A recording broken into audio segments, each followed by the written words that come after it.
And welcome back to Coast. George Noory with you. It's been a couple of years since we talked to Dale Harder, and in a few moments we will be going live to Barcelona, Spain, to talk to an individual who has been in contact with Pleiadians as well. But Dale is an ex-NASA employee engineer, owns a couple businesses, H&H Research and HHR Exotic Speakers.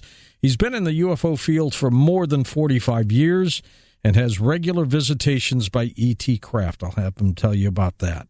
Dale is an officer for the Cleveland Ufology Project, the oldest UFO club and MUFON group in the world. He is an experiencer and has worked with most of the known names in ufology. Dale, it's always a pleasure. Welcome to the program.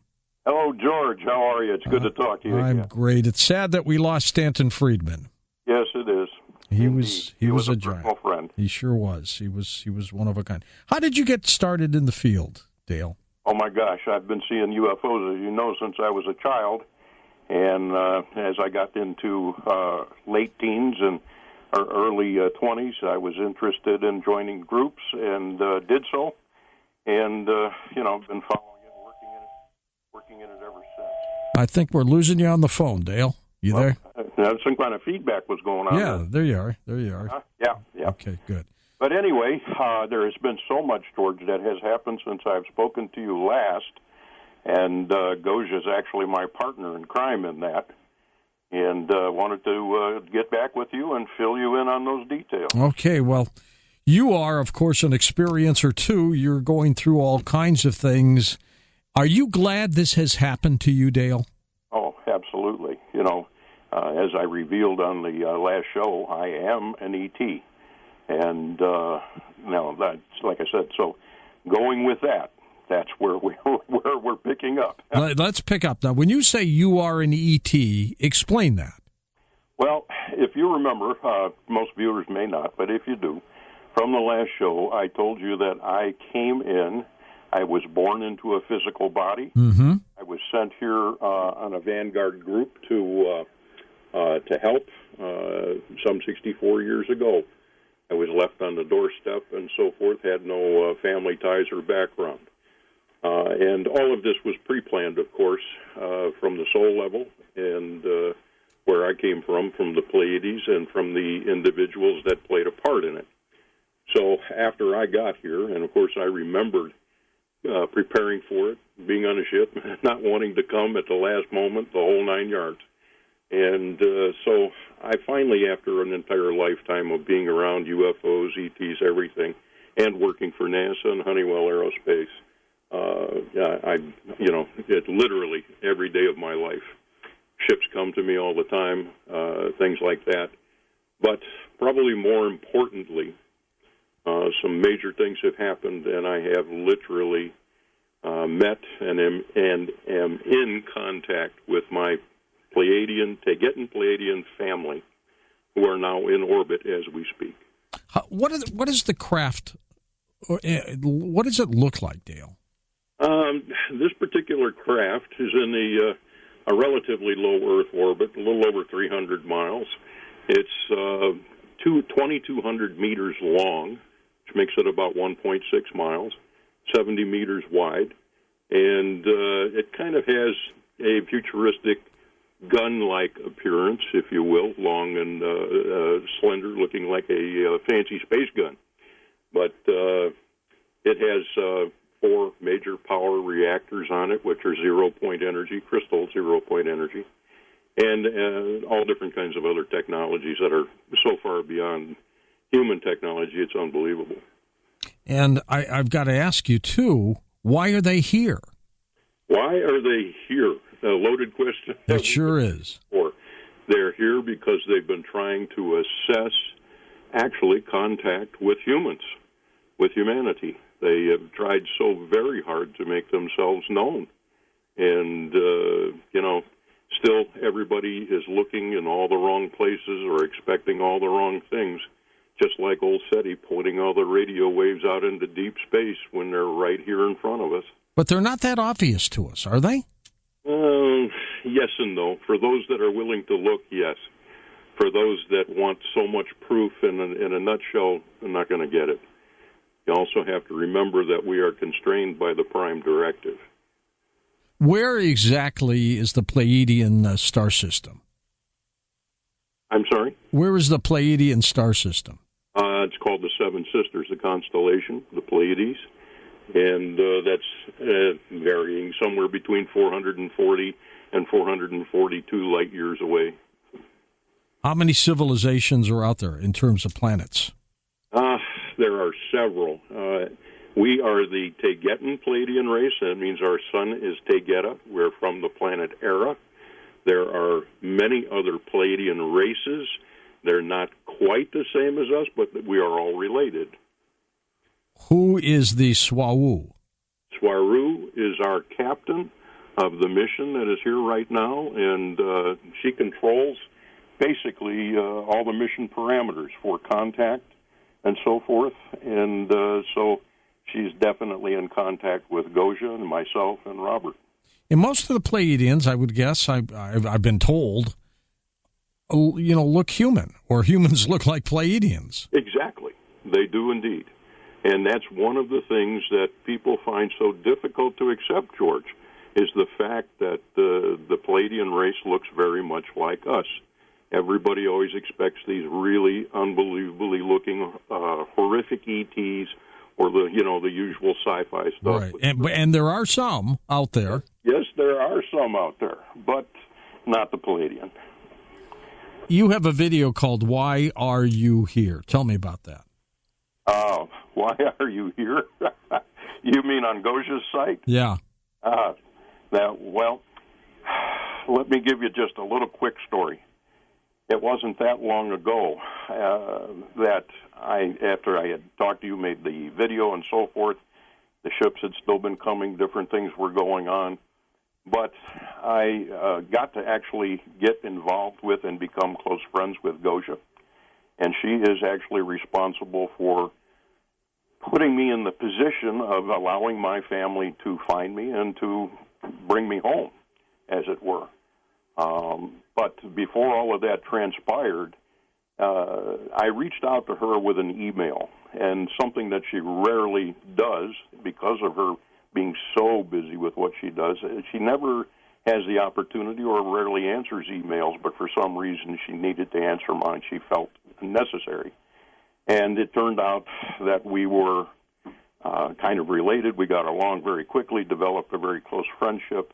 And through her efforts and being in contact with the crew and with Swaru, they actually at some point held a Taygeta Council meeting and decided to bring me into this and literally confirm for me who I am and what I am. So everything that I have known and felt my entire life was then given to me. And I got to tell you, that was probably the most unbelievable experience of my life. What is the longevity of a Pleiadian, Dale, in terms of Earth years? It can be anywhere from 900 to 1,200 years. My gosh! Yeah, and that's basically linear time, George, but, people don't really die. We don't die here. They don't die there. Most of the time, I tell people, I said, well, they just get tired and they want to move on to a higher level. Huh. They don't really die. They just kind of leave. What is your mission now, Dale? Now that you're here, now that you were born here, what is your mission? What are you supposed to be doing? I always thought, because of who I was, what I did, that I wanted to be another Tesla, George. I wanted to actually change the world by storm. And I worked at that very, very hard. But for some reason, that never seemed to focus, never seemed to gel. It was either financial or certain problems. It wasn't necessarily for a lack of capabilities or smarts, if you will. It was just the opportunities never came to do that. And so for a very long time, even though I've had what I would call a very successful life, I always felt that I had failed in my mission and didn't even fully understand what my mission was until Swaru actually helped me to understand that. And she explained to me that from their point of view, which is 5D, and that's fifth density, not dimension, but the fifth density, and ours is the third density, that I have had a high enough frequency my entire life, and of course it is evolving, that I have been able to affect everything and everyone around me just by being. And they felt that that was a life very well spent and a very good mission. And so that's what I continue with on a daily basis. Good for you. Well, and I want to get into your thoughts about the planet in a moment in terms of what's happening, not climate-wise, but in terms of human-wise, to get your take on it, and how the Pleiadians and others out there might be thinking about we Earthlings, because this is a crazy planet these days. But how do you stay in touch with them, Dale? I'm sorry? How do you stay in touch with them? We use several methods, but mostly we do it on a computer chat, special program that we use. Computers, really? Yes, and we're actually in touch with them as we speak. It's like a chat room? Our chat room, yes. Very special. It is exclusive. Well, would I like to hack into that one? Yes, Benny would. And what are some of the things the byplay is like? What goes on? What goes on? Mm-hmm. We discuss all manner of things, George. Council meetings and things are held, of course, on the ship, but Gosha runs a website where she publishes the videos that have to deal with a great deal of the information that Swaru, Annika, and Brother Dor are giving us.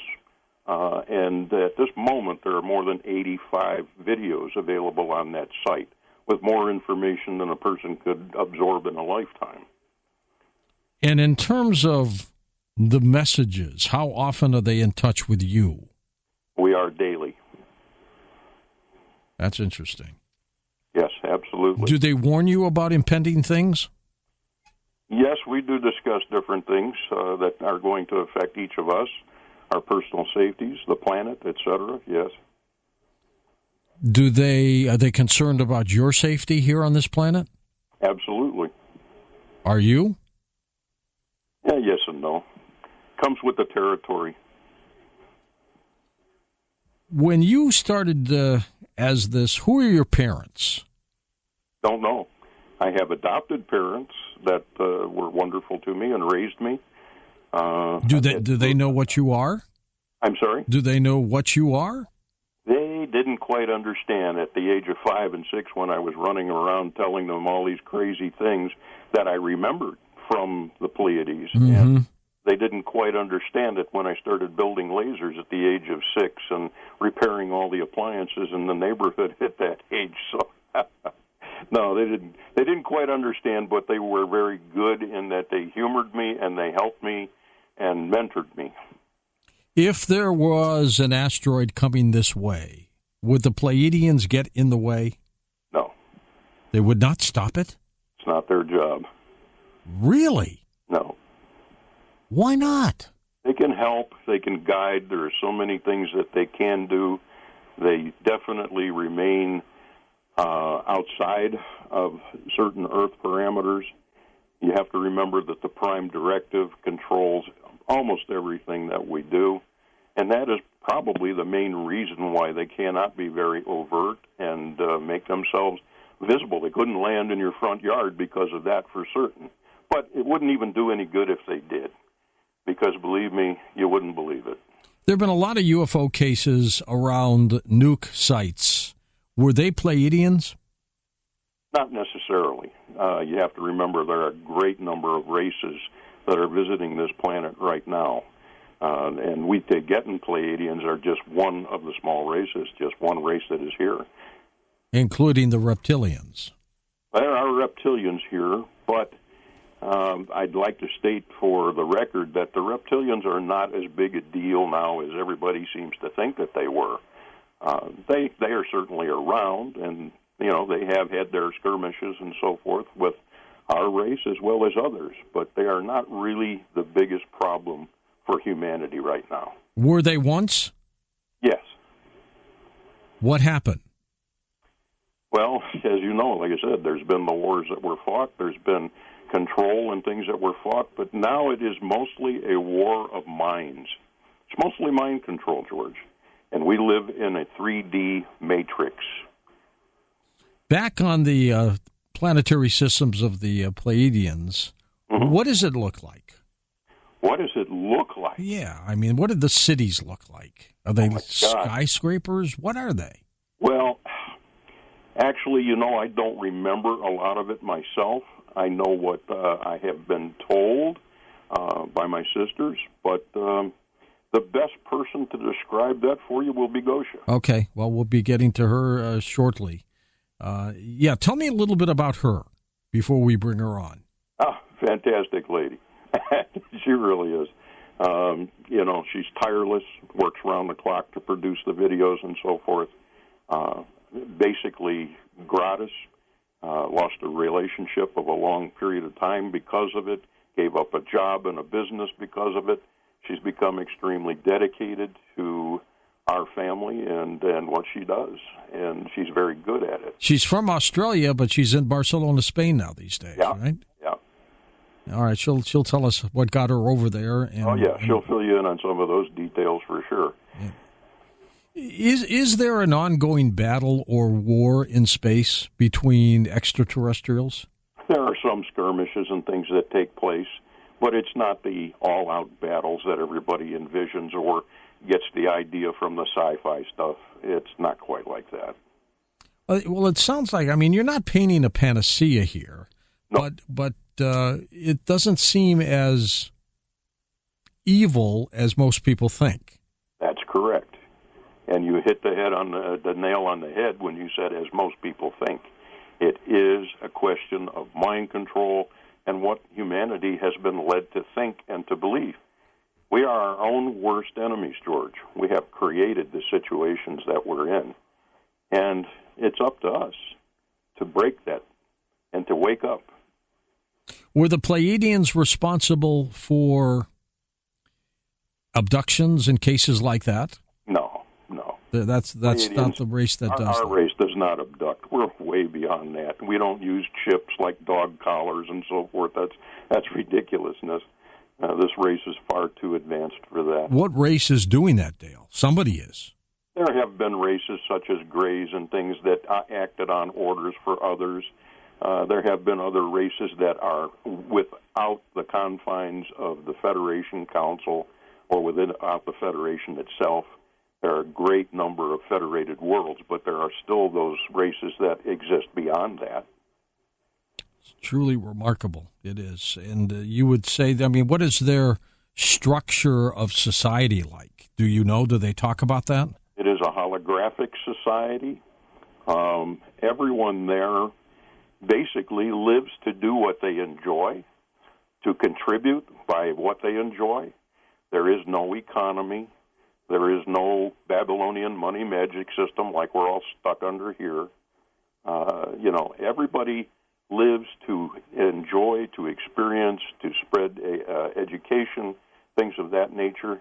It is a society that every person not only contributes, but you also have to remember in a 5D and higher, 5D plus society, that they also know each other's thoughts and share each other's feelings. There are no lying. There are no secrets, okay? So you're not going to get away with the kind of things here. And there's no competition.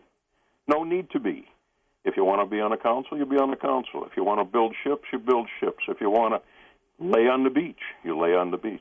There is no need to do as we do here, get up, eat, sleep, work, eat, sleep, work. That doesn't happen. That's pretty dramatic. Stay with us. We're going to come back in a moment and talk to Gosha. And I'll explain in a second who she is next. And welcome back to Coast.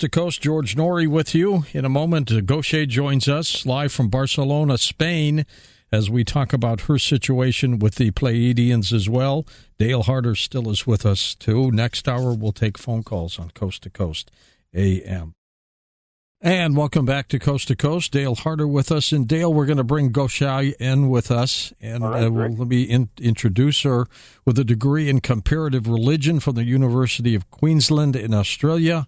Gosha was also born in Poland, now lives in Barcelona, Spain, traveled the world looking for adventures, is now in contact with beings who, as we know, as Pleiadians. She will be conducting a workshop, by the way, in Ufology World Congress in Barcelona in September. Gosha, welcome to the program. Hello, George. Hello. How are you? Thank you so much. I'm so happy to be here with you. I'm looking forward to this, and we've got Dale on the line as well. Hi, Dale. Say hi to her. Hello, Gosha. How are you, dear? Hello, Dave. Nice to hear you. And Dale, you feel free to jump in anytime here, okay? I will. As we carry on this discussion, and we'll take calls with you, too, next hour here. Gosha, tell us a little bit more about yourself other than the bio that I just read. Other than the bio that you just read about myself, okay. I don't want to make it too long about myself because I want to focus more on the information that TAYGETAN-Pleiadians are giving us. But yes, well, I was born in Poland. When I was 22, I left, as you well said, looking for adventures, looking for, any kind of spiritual revelations and discoveries, as I felt it was my spiritual quest in a way. I lived in different countries around the world, different continents. I was always very interested in metaphysical subjects. I studied comparative religion in Australia. So all this journey led me to Spain, Barcelona. Actually, a few years ago, 8 years ago, I opened a metaphysical shop with the same name as now my English channel, Cosmic Agency, which then I closed. And this slowly but steadily led me to the contact with our TAYGETAN-Pleiadian crew, which, by the way, I have to set the record straight here.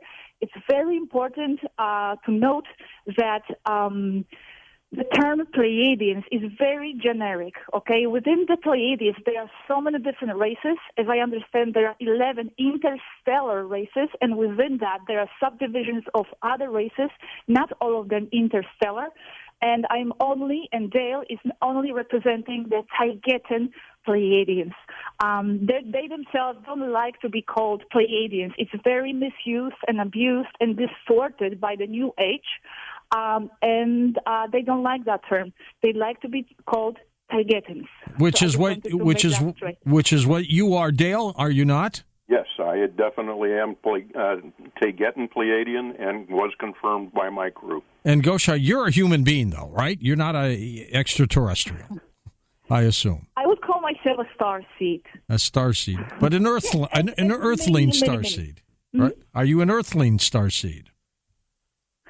I would call myself a starseed, yes, as millions of us on Earth, by the way.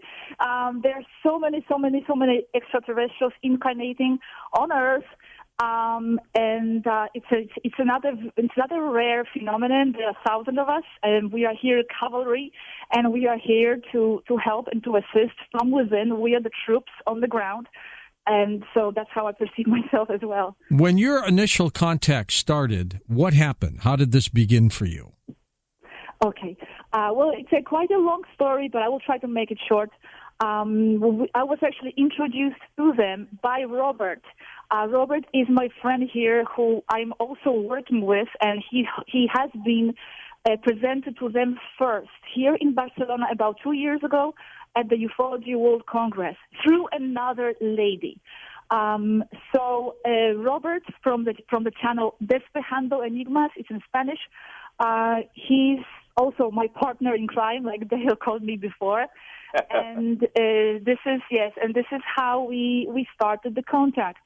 As Dale explained, it is using the technology of the internet, as it is the technology available to us, to the humanity at the moment.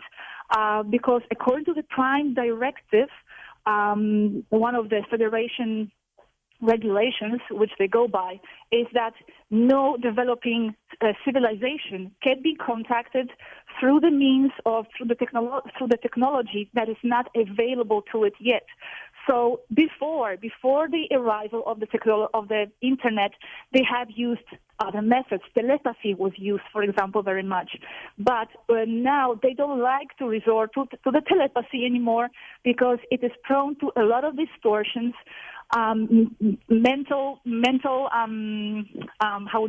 distortions. Sorry for my English, by the way. No, you sound fine. Yeah, thank you. So they don't like to use telepathy anymore because of that. It's prone to imaginations and to personal interpretations.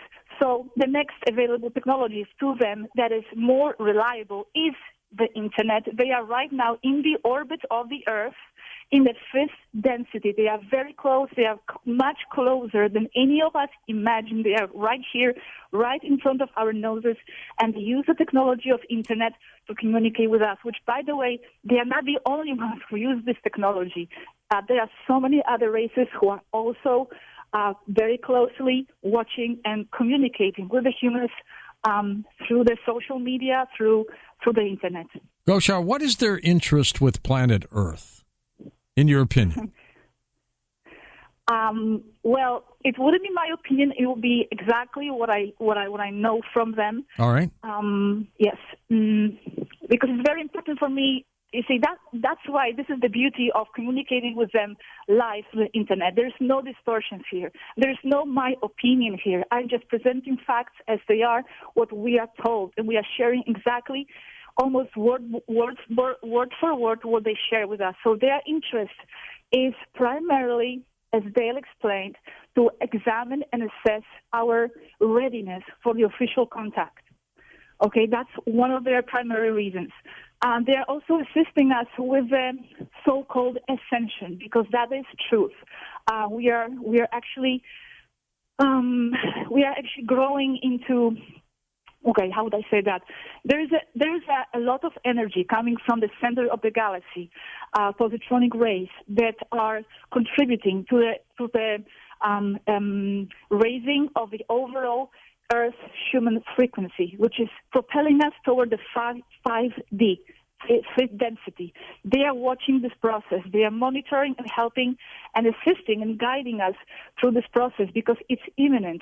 Sooner or later, our Earth will be in a 5D.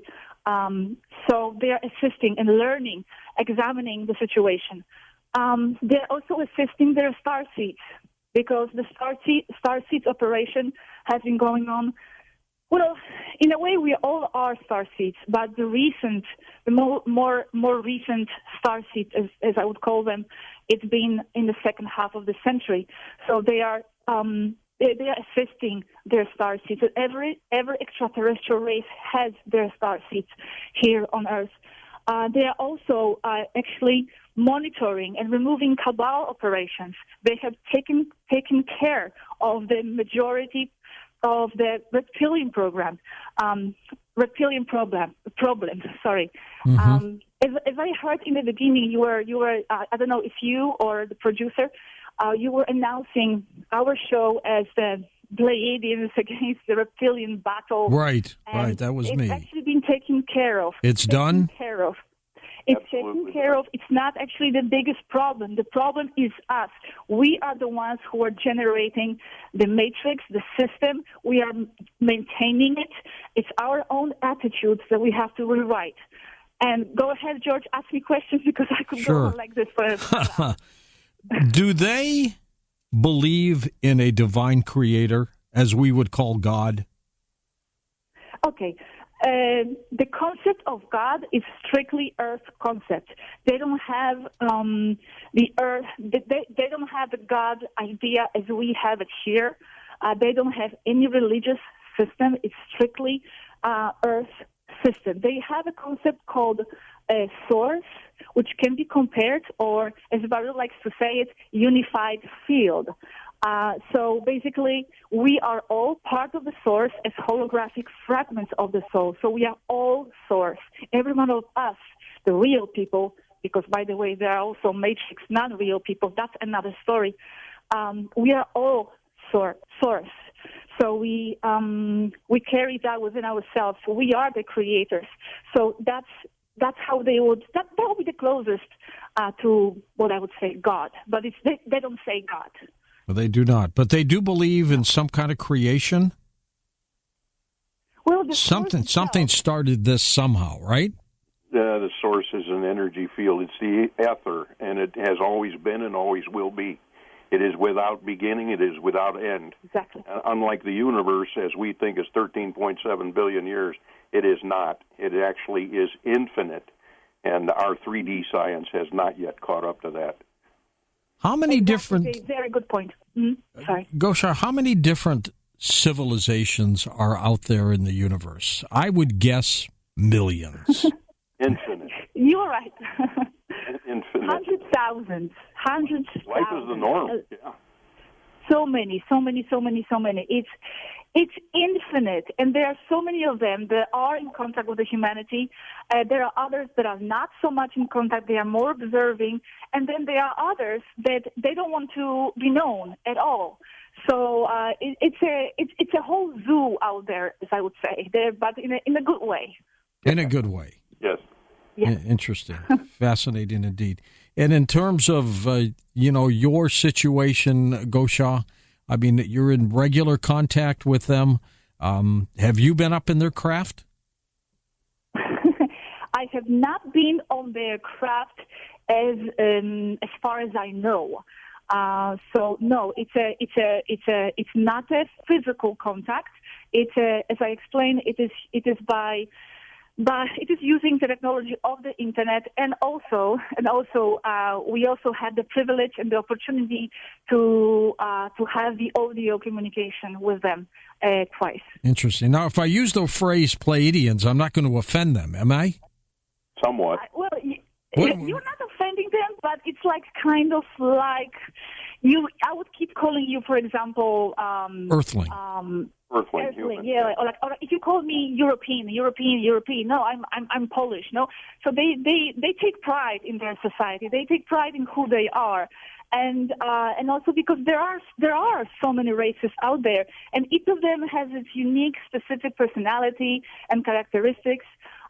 Represent something different, and Taygetans are very important here in the orbit. They are actually the leaders next to maybe few other races like Andromedans. Taygetans are the leaders in this whole process of liberation of the Earth, because there is, like Dale said, battle for us, but it's mostly mental consciousness, mind battle for the humans. Gosha, have they solved the problems of disease and death and, free energy and things like that? Because if they have, why don't they share it with us? Oh, boy. That's a loaded question. In their society, they absolutely have. So why don't they help us with that? Dale, you want to take this, or should I? I could throw in a few points. If I miss anything, you can pick in. All right. Part of it is, again, the prime directive. They have learned, and we have learned that over eons of time, that jumping in there and giving other planets technology exactly as you saw in Star Trek, that it generally leads to great issues, and it will either cause divisions or wars eventually. And so it is very carefully thought out, very carefully looked into, even with first contacts. Technology is not always the answer. The answer lies within the human itself, and that means that we must have the wisdom, the ability to apply those technologies correctly, with understanding. Giving technology to a baby or a gun to a baby is a very dangerous thing. And we are a very, very young or infantile race on the scale of the 0 to 10 scale, for example. We're not even the 0. We're at 0. And we're talking about a race as the Taygetans are one of the most advanced races anywhere in the universe. How old are they? If we're 4.5 billion years old on planet Earth, Dale, how old might they be on their planet? They have been around for billions of years, George, and they have migrated from several places. And many people have assumed, of course, Lyra, and that is correct. That is one of them. But they have migrated from many places, and they have also been where we are. So that's something that we must keep in mind. Gosha, you've got a workshop coming up in September. What will you be doing there? Yes, me and Robert, actually, we're both invited by the Barcelona Ufology World Congress just to give a speech. It's not going to be really a workshop. It's going to be a presentation where we will basically explain to the people that follow us, because from what I understand, it will be mostly people who follow our channels. We'll be able to share our experience. We will not share so much the information, because the information between me and Robert, we have over 200 videos loaded with profound, very interesting, very deep information on all kinds of fields. And so we will be sharing more our personal experience with them, our personal contacts. And you've got a lot of those linked up on YouTube, correct? And did I what? Excuse me? You have them on the YouTube channel? Yes, of course. It's all free, available to people on our channels, yes, in Spanish and in English, because I'm doing both. On English, I'm a bit behind because I started the Spanish one, but now I'm trying to catch up and do everything in my English channel. And believe you me, the information is as astounding, and it covers so many subjects, from science, from genetics, free energy, navigation. They're explaining how they navigate their ship in details. Right now, actually, because we have communication almost every day, Svaru, the leader of the TAYGETAN fleet, she's explaining to us in detail how their ship functions, motors. All right, hold on for a second, Gosha. We're at the top of the hour, which means in this country,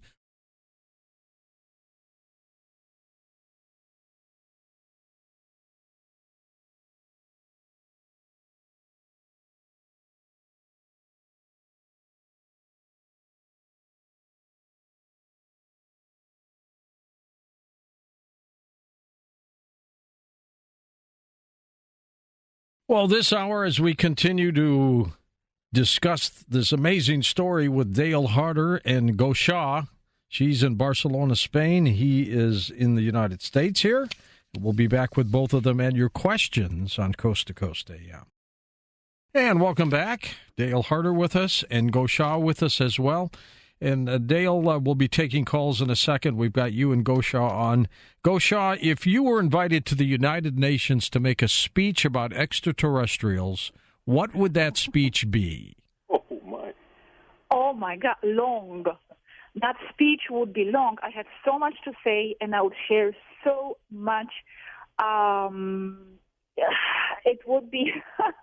It would be very interesting. I wouldn't even know where to start.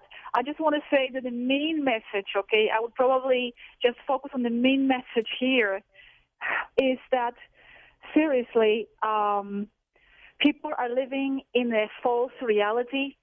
Apart from the fact that, and we didn't even get to that, apart from the fact that from the moon, there are frequencies being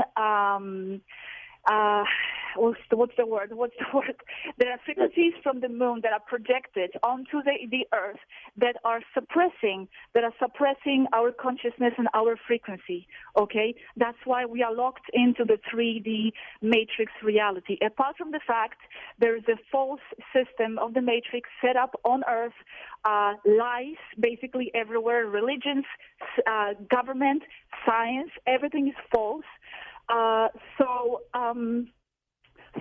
people need to realize that they are the ones who are actually maintaining and generating this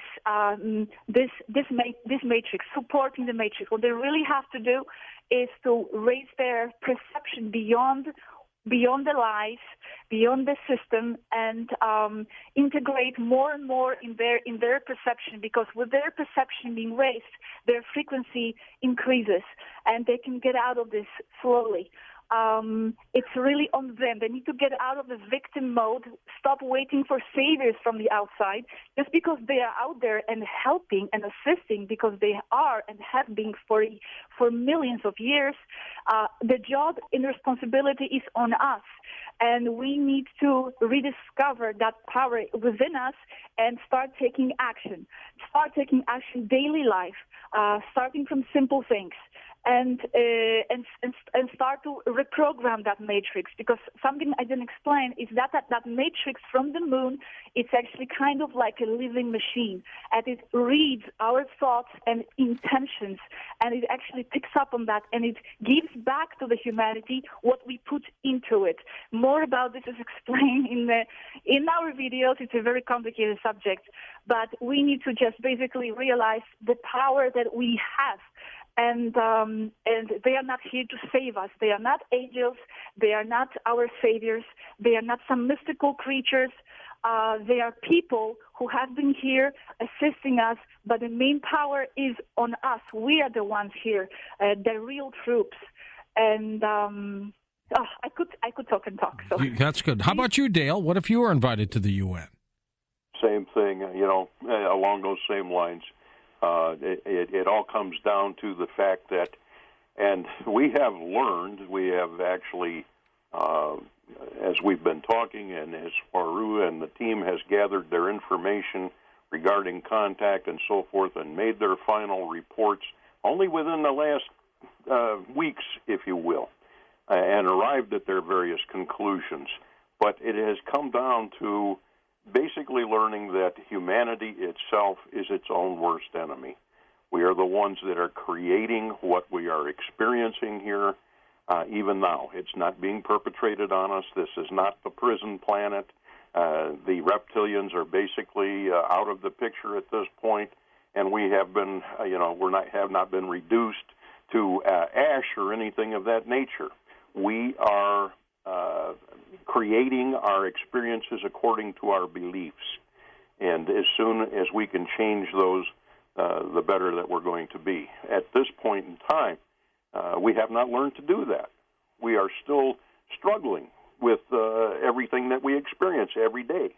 And so the mentality that we have as we live every day is perpetrated on and on and on. We need to concentrate on raising our frequencies as high as possible, and we do that by eating the correct foods, get away from the damn GMOs, get away from all the sugars, get away from the things that are making us fat and sloppy, and thinking high thoughts. All right, let's take some calls for both of you. Let's go to Jeff to get things started in Santa Rosa, California. Hi, Jeff. Welcome to the program. Thank you very much, George. Dale, I've been waiting for you to get back on coast so I could ask you this question. There you go. Glad you're here. And Doja, thank you for being on the other end there. I'm glad I get to talk to both of you, because I'm not sure which one will be able to answer this. All right, give it a try. All right. In 2012, May, I ran into my first artificial intelligent humanoid, AI lodged in living flesh and blood. I had read scant Plearan information about them. And at about the same time I finished my research in that area, it turned out one of my coworkers that I had been with for 5 years decided to expose one of his systems in his right eyebrow. Basically, it was a dish antenna that was intertwined with what appeared to be hair, human hair, eyebrow hair, and it was crosshatched. And then about 2 weeks later, another coworker exposed one of his systems. He was a UNR student also. And it was a crinkled fish line that came horizontally out of each of his ear canals and was supported with some other milky white, see-through, hollowed fish line that looked like crinkled fish line that acted like support beams. That was in 2012, and it's been 7 years, and I've discovered many different systems from these artificial humanoids. And I'm wondering if the Plearan or you said you were the TAYGETAN, I believe is the right pronunciation. Correct. Are in charge of these particular groups, because there's vast numbers of them in the United States, and I assume it's also global. Can you answer that, Dale? To my knowledge, no, we're not in charge of that kind of thing. I do know that there are clones, that there are those bodies that are created that are trying to infiltrate and do infiltrate into our technology and our systems. They're always trying to attack us. They can be artificial intelligence, and they have what they call a soul detector. and frequency detector, and this technology is designed to detect such beings. So they are so good at this point that even my family has a hard time troubleshooting them to actually find them, and so they can infiltrate. But to my knowledge, we don't use that type of a being ourselves. And Gosha, crop formations, any idea what they may be for and who's doing them? Oh, yes, of course. The mini crop formations, well, first of all, many crop formations are done by people, okay? That's just one explanation, right. Of course. Of course. But many crop circles are done by the Federation, and many of them are Andromedans, because the Federation of United Planets, I believe that's how it's called, from what I remember, is the main organization, galactic organization here around us, the Federation, we call it. So Andromedans and Taygetans form part of the Federation, as hundreds of other races.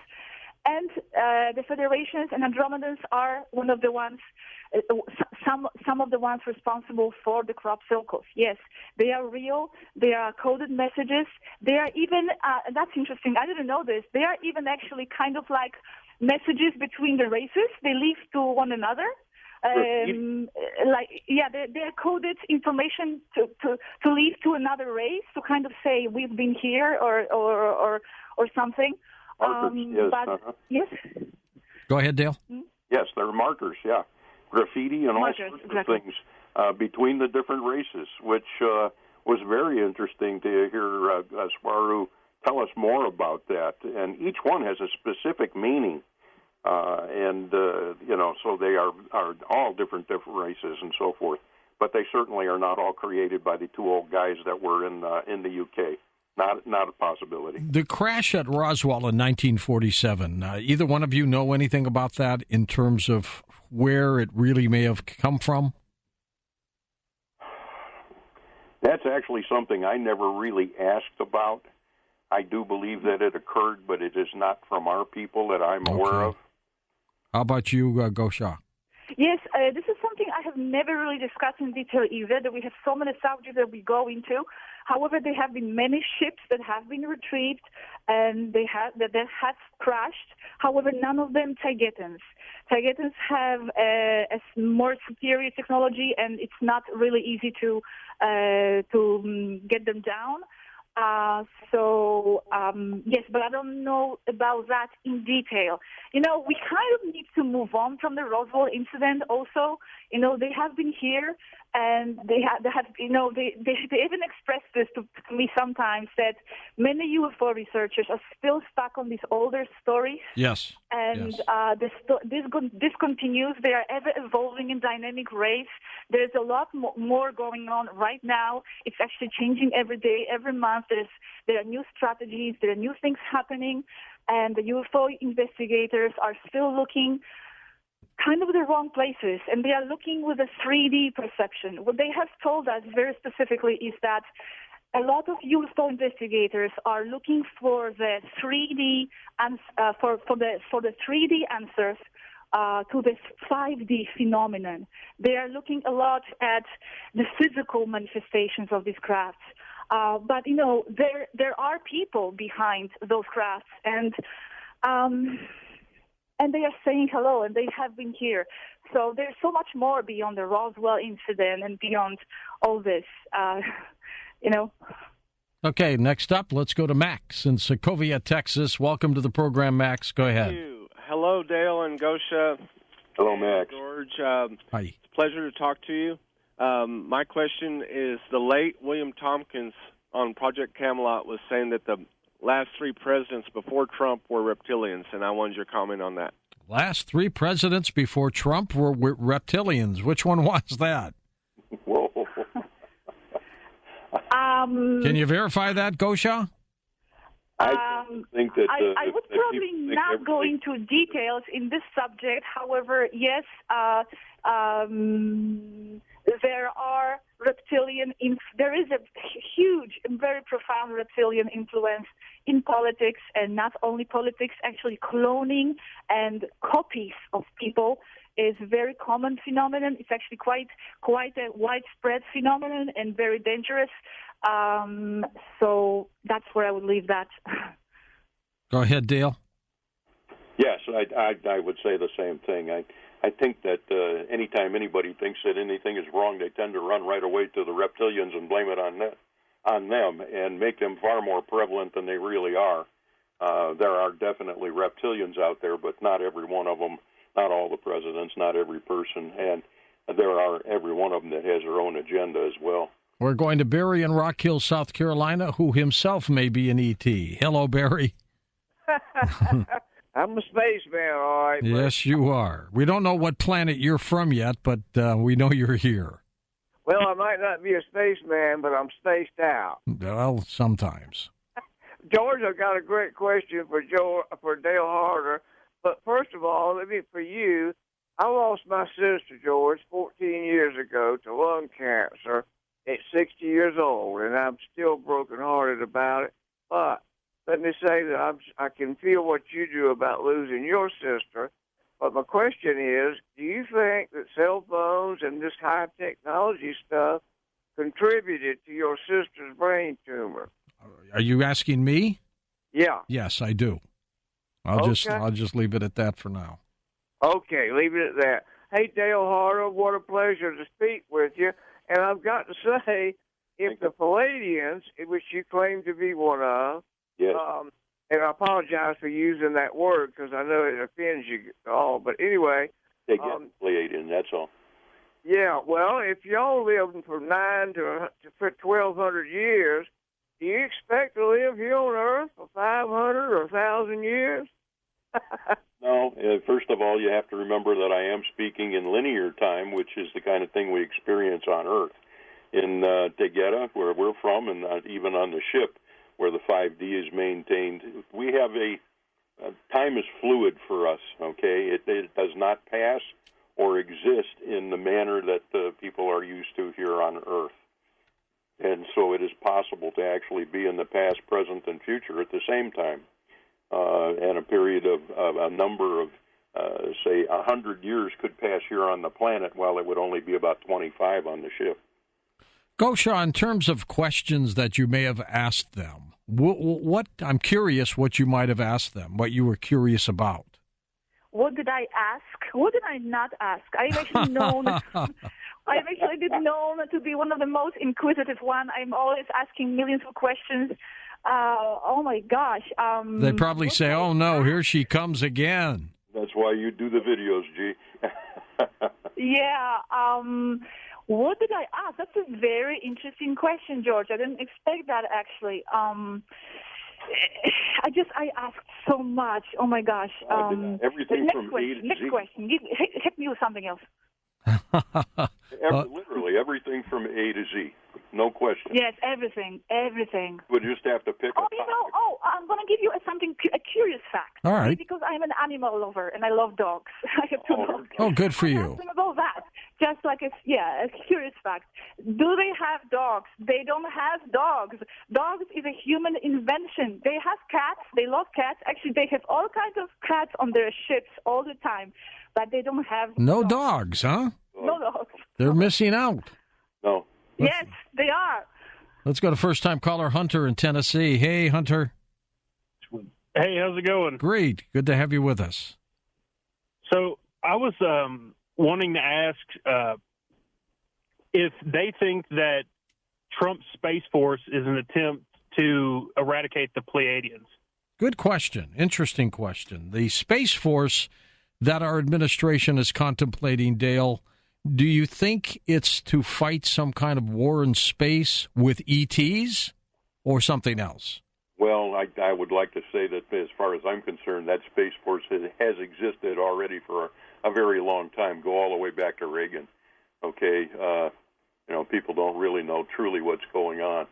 But it's not so much to fight with us as Taygetans being here, but it is to isolate the planet Earth from all the rest of the species that are out here as well. And that's just his quaint way of saying okay, I guess we're going to look at this problem when really they've probably been dealing with it for more than 70 years. So it's part of the secret space program stuff that's going on out there. That, as you remember, Tompkins was part of as well. Absolutely. Gosha, any thoughts on that? Just one. Space Force. You have to remember that a lot of what's going on out there is a plain theater. It's just for the show, for the masses. Well, So that's a good point, too. It's just not happening. All right, when we come back, I want you to tell us on how people can watch your videos. We'll take more final questions with Dale Harder and also Gosha. And websites and links are all linked up at coasttocoastam.com. Don't forget to like us on Facebook. Follow us on Twitter. We've got our own YouTube channel as well, Coast to Coast AM Official, which you can just put in the search bar. We've also got the icons at the top of the corner, the right-hand corner, at coasttocoastam.com. We'll be back with final questions with Gosha and Dale Harder as we talk about extraterrestrial life. Fascinating discussion, really is. And welcome back to Coast. Gosha with us, along with Dale Harder. Final questions as we are. Gosha, and tell me a little bit about this Ufology World Congress in Barcelona. Tell me about that. Well, it's a third edition, I believe. They have started 3 years ago, inviting all different types of people. Actually, I think 2 years ago, Corey Good came, Laura Eisenhower, Michael Sala. So there are different types of people from all different walks of life, in this field. And this year, I think. How do you say that name? Michio Kaku will be? Michio Kaku, the physicist. Yeah. Great guy. Physicist. Great guy, yeah. Quantum physicist. The first time in the Ufology Congress. That's pretty big for him. I mean, he believes in extraterrestrial life. I'm not sure he believes they've come here, but that's pretty dramatic that he would become part of that. Nick Pope will be there as well. Oh, Nick's a great guy, Dale. Yes, he is. Good friend. Good people. You know a lot of people in ufology, Dale. Yes, most of them. There's some of the. Did you know John Mack or Bud Hopkins? Bud Hopkins, yes. Of course, he's now gone. But we miss him. Yeah. Let's go to final calls for both of you. Let's go to Scott in San Diego, California, west of the Rockies. Hey, Scotty, go ahead. Hey, Mr. Noory, good evening. Mr. Dale, Miss Gosha, thank you so much. I had a terrifying experience happen a couple of years ago. Oh, no. What happened? I had my first and only astral projection.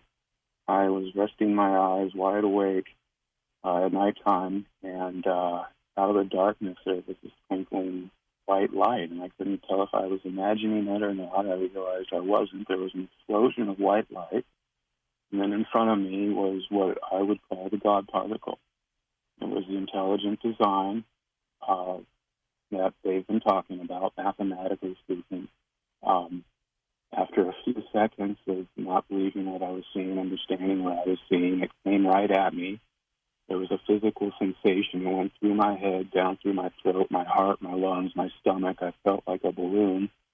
And the next thing I know, I'm in the darkness, and this intelligent design that was in front of me, I'm now sitting inside of. A white ghostly figure came around from behind me to my left. It was a giant white head, kind of blowing. No breeze, of course, but it just looked like it was amongst clouds, if you will. After about a minute of this, feeling just completely immersed in love like I've never known before, I opened my eyes, realizing I can open my eyes to check myself. When I opened my eyes, everything around me was made of these things. They were infinite. They were straining. It's round, so it gives it depth. It was the matrix that we have wondered about. I've seen it. I've been inside it. We are all in on and of it. I was inside of this thing, and it's been terrifying me ever since. I met somebody a year later that claimed to be in charge of everything, and I think you know who I'm talking about. He said he was going to destroy me. And well, you're still here, my friend. I understand, and I'm hoping that y'all can reach out and offer me some help after the show at some point in the near future. I can tell you exactly what it looks like. What do you think's happening to him, Dale? Wow. That one I really can't comment on, George. I don't have the knowledge for that. Gosha, how about you? I'll be completely honest. I cannot hear exactly because it's I'm on the phone and your caller is also on the phone, and I don't speak English very well, so I didn't pick up everything. But I know that there are a lot of things happening out there in the dream state, in the astral state. This is all real. The 4D, the fourth density is a reality, and there are all kinds of beings dwelling in that realm. So anything is possible, and it will have to be examined more carefully in order to give a better answer. I'm sorry if I cannot. How can Scott reach you? Can he get through your websites to find you both? I don't have you the can website. send an email. Okay. Yes. That's the guy. I mean, he's obviously plagued by something, and yes. Yes. Sorry that I really sorry. can't offer much more information than that. We know a lot, but we don't know everything. No, that is true. You know, before we continue, if I may, yeah, I'd like to jump in too, and I hate being incorrect, and I want to correct a statement that I made earlier regarding the secret space program. I have been informed by Captain Swaru and my intelligence officer, Annika, that my information was a little bit out of date. Oh, really? The secret space program has actually been impounded by the Federation as of late, so it has happened recently, but they are no longer free to roam about and cause the issues that they have caused in the past. Interesting. Okay, thanks for that update, Dave. Thank you. Mike in Grand Forks, North Dakota, welcome to the program. Hi, Mike. Hi, how's it going? Okay. Thank you for taking my call. Hope you're with us. Dale and Sharu, I love your enthusiasm. Gosha. Gosha, I'm sorry. That's okay. I'm a little nervous. So anyway, my question would be three-part is like, how would one like myself or somebody contact or communicate with these ETs? Whatever you call them, and what kind of music do they like, and do they have any philosophers, or what kind of philosophers? All right, interesting. Are they into music, Gosha? They love music. Oh my God, we were just talking about music yesterday with Varun. Yeah. Interesting thought. Here on Earth, they are amazed with the variety of our music, and you know why? Because here we have an agglomeration, accumulation of starseeds from all over the place, who come here with their influences from their planets. So here we have this great variety of music. They love our music. They go crazy. She told me yesterday they go crazy with our electronic music. They love to dance. They are very happy, joyful. They love music. They love classical music and epic music as well. All right, Mike, what else you got for us? Mike? Well, what, as far as their philosophy, do they have philosophers, or do they have any philosophers from our planet that they like? Any philosophers? And what's your last one? Oh, it's like, how would somebody like me or somebody contact them or communicate with them? All right. Do they come to you, or does he have to go to them, Dale? Well, at this point in time, George, there are so many thousands, if not even millions, of people that wish to speak to them. It's just not possible. And it's also in violation of the Prime Directive. So it's not something that usually is accomplished at this point in time. At this point in time, there are very few of us on the planet. I would say less than 8 that they are communicating with. And there always must be a source of disbelief maintained so that everyone is protected on both sides. So while we get asked that a lot, we very respectfully must say that they just simply cannot contact them, or that they cannot speak to the people here. So we are acting as the liaisons and the ambassadors, if you will. Gosha, tell us about the video. Why are you here? Which video? You mean, why are they here? Is it why are they here? Okay. Yeah. I'm sorry. Which video are you referring to? How many do you have? How many videos do I have? I'm sorry. I have, in my Spanish channel, over 150. You mean, why are they here? Is that what you mean? Is that the one? There is one, I believe. It's the one you and I were talking about earlier, Dale. And then why are they here? I think there's one in English on the. You've got 85 there, right, Gosia? You mean the motives of their presence here? No. The video that you have on YouTube. We're talking about the separate video that I made, the 5-minute video, Gosia. The one where I requested that they show themselves, that they talk to us. It's only available on the Spanish site. Ah. Yes. Oh, okay. Well, then Dale, you can talk about that one. Yes. Okay. Well, that goes back to my original story and how I originally was contacted. It's quite a long affair, actually, to tell how that happened. But suffice it to say that after a long bunch of things that occurred before I actually met with my family, I made the 5-minute video on Gosia's site.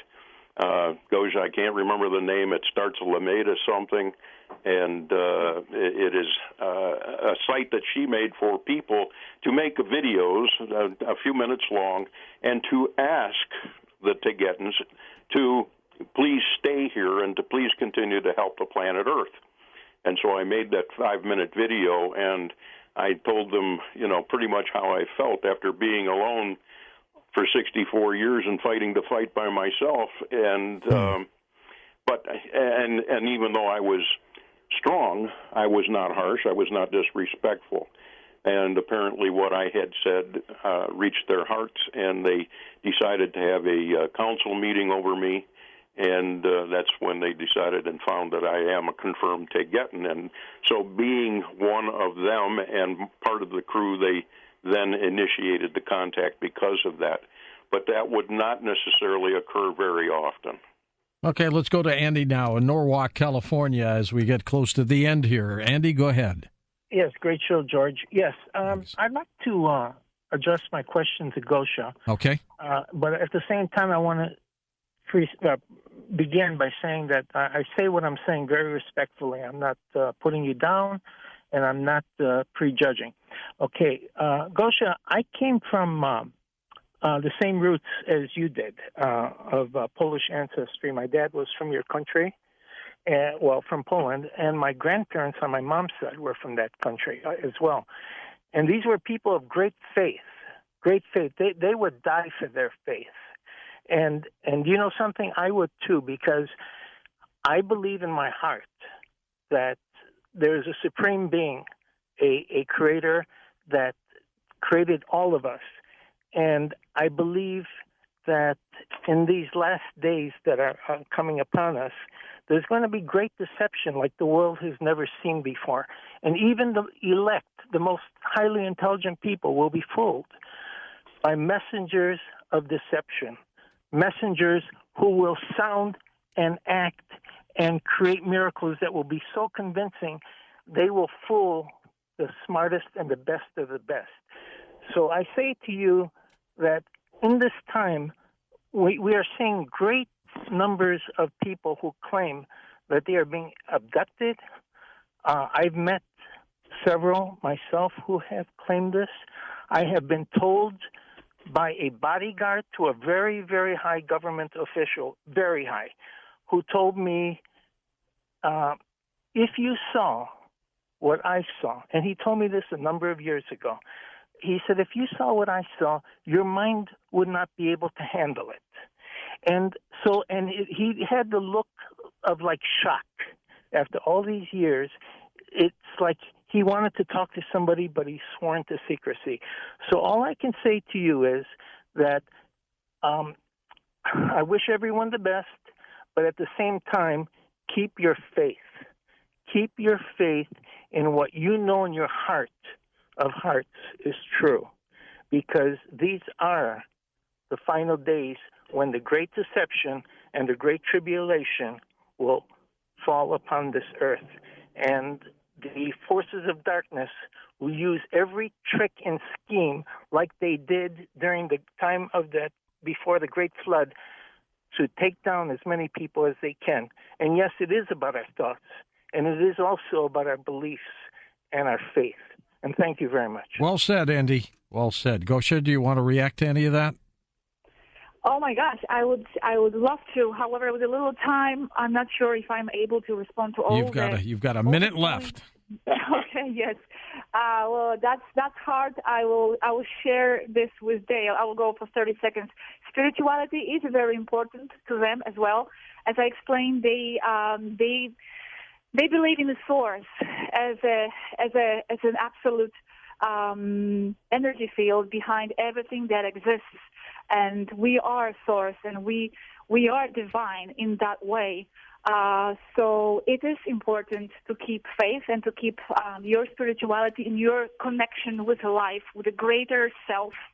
However, it's not through religions, and they are very clear about that. The religions were set up by the Cabal, basically, all of them.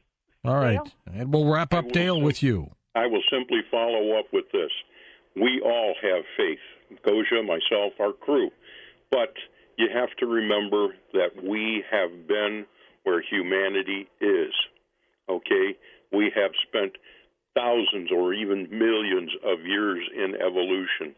And so at some point, maybe a million years from now, humanity may be where we are currently. Well, that could be. Therefore, they will understand as they evolve with their religious beliefs and their faith and their ideas and understanding. Dale and Gosha, thank you for being on the program. Really appreciate it. The links are linked up at coasttocoastam.com.